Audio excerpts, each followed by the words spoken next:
Bonjour et bienvenue, voici notre tour d'horizon économique, géopolitique, énergétique et boursier. Nous sommes le mercredi 21 janvier. Et pour comprendre comment tourne une planète finance qui avait ses yeux braqués vers Davos, c'est sur l'inforruptible et nulle part ailleurs.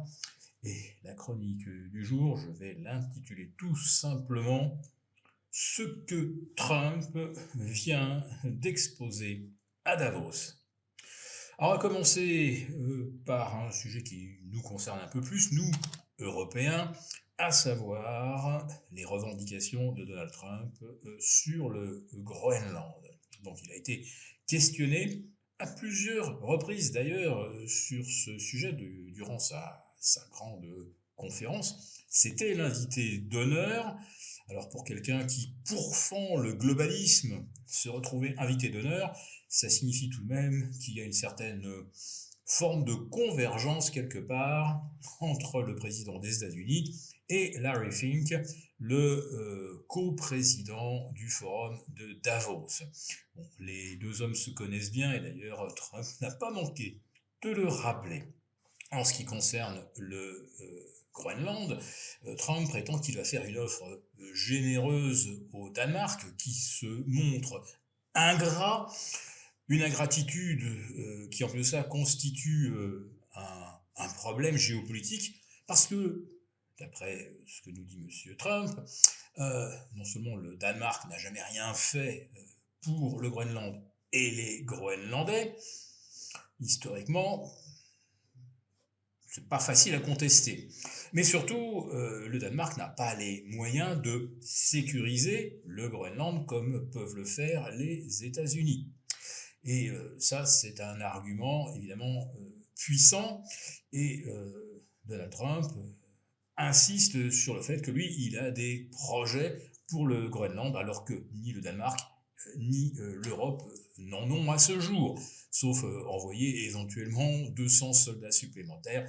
Ça, c'est Emmanuel Macron et ses fameuses troupes au sol. Bon, ça fait rire, ça fait sourire Donald Trump, et il est dans une logique de négociation. Alors il y a des rumeurs qui circulent comme quoi il serait prêt à payer le Danemark 6 000 ou 7 000 milliards de dollars, des chiffres complètement absurdes. Peut-être que ça pourrait se situer autour de 600 ou 700 milliards, avec également un bon crédit offert à chaque Groenlandais. En ce qui concerne l'Ukraine, Donald Trump a dit qu'il pensait que ça pourrait être une des paix les plus faciles à obtenir, et s'est aperçu que ça ne l'était pas.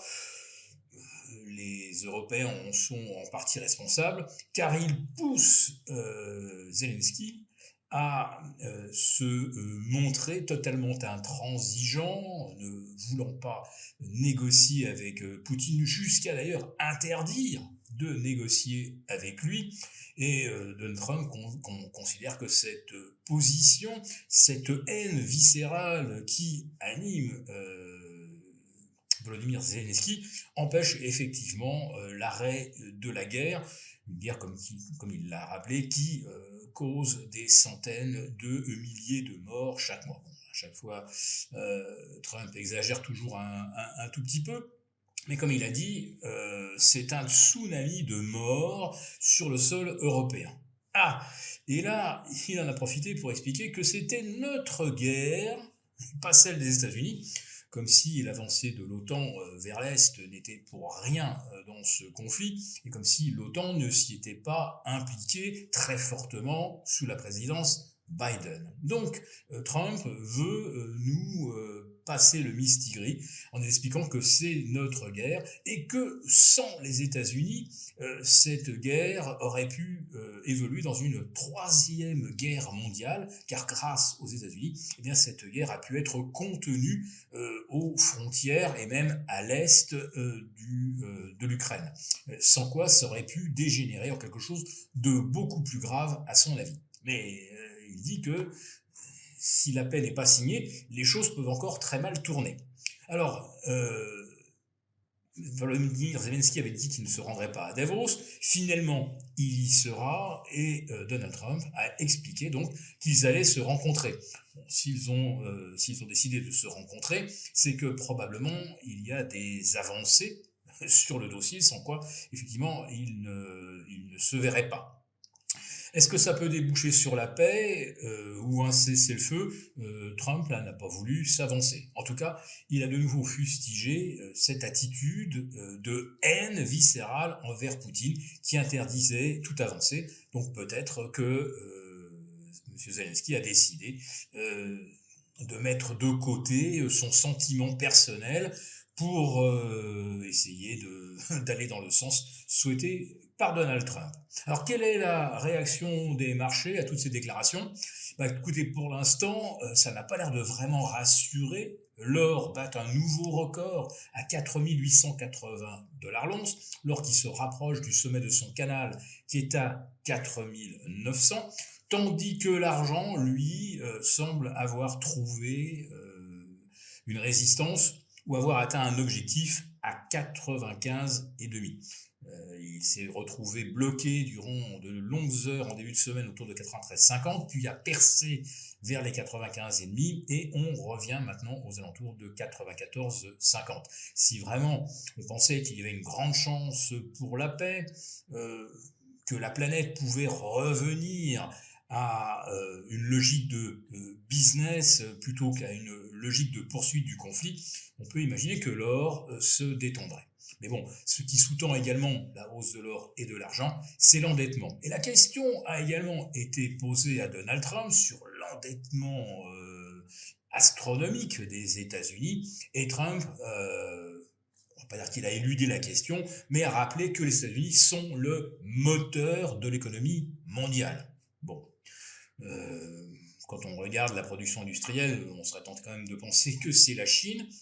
Mais aujourd'hui, il est clair que sur l'échiquier géopolitique, c'est bien les États-Unis qui font la pluie et le beau temps, ou plutôt qui sèment la tempête. Donc les États-Unis, première puissance du monde, avec ses GAFAM, avec une avance technologique incontestable, Trump l'a rappelé. Donc finalement, on s'endette, oui, mais on avance, on est les leaders, et donc ça fait que cette dette pour l'instant ne semble pas poser de problème. Ça en pose quand même, puisque l'argent et l'or ont atteint de nouveaux sommets ces dernières 48 heures, ou ce mercredi même. Et pour les indices boursiers, eh bien pour l'instant c'est la flat line. On est en repli ou en hausse de moins 0,10, plus 0,10 en Europe. Et à Wall Street, après le coup de tabac de mardi, les 2,20 perdus, on reprend environ 0,7 ou 0,8%. Donc pour l'instant, Donald Trump n'a pas franchement convaincu de sa capacité à arrêter la guerre en Ukraine, mais on croise tout de même les doigts pour que cette issue soit favorable. Pour vous remercier de votre fidélité, vous pouvez télécharger gratuitement notre guide pratique d'achat d'or qui vous assurera de naviguer sereinement si vous souhaitez acheter, stocker ou vendre de l'or en toute sécurité. Il vous suffit de cliquer sur le lien en description pour l'obtenir gratuitement. Merci et à bientôt. Merci beaucoup d'avoir regardé cette vidéo. N'hésitez pas à réagir dans les commentaires ou à liker et partager cette vidéo si le contenu vous a plu. Et pour ne rater aucune de nos prochaines émissions, vous pouvez vous abonner à notre chaîne et activer les notifications. Et pour plus de contenu, n'oubliez pas que le dernier rapport rédigé par nos experts est accessible en cliquant sur le lien de description. On se retrouve tout de suite dans les commentaires et je vous dis à très bientôt pour une prochaine vidéo.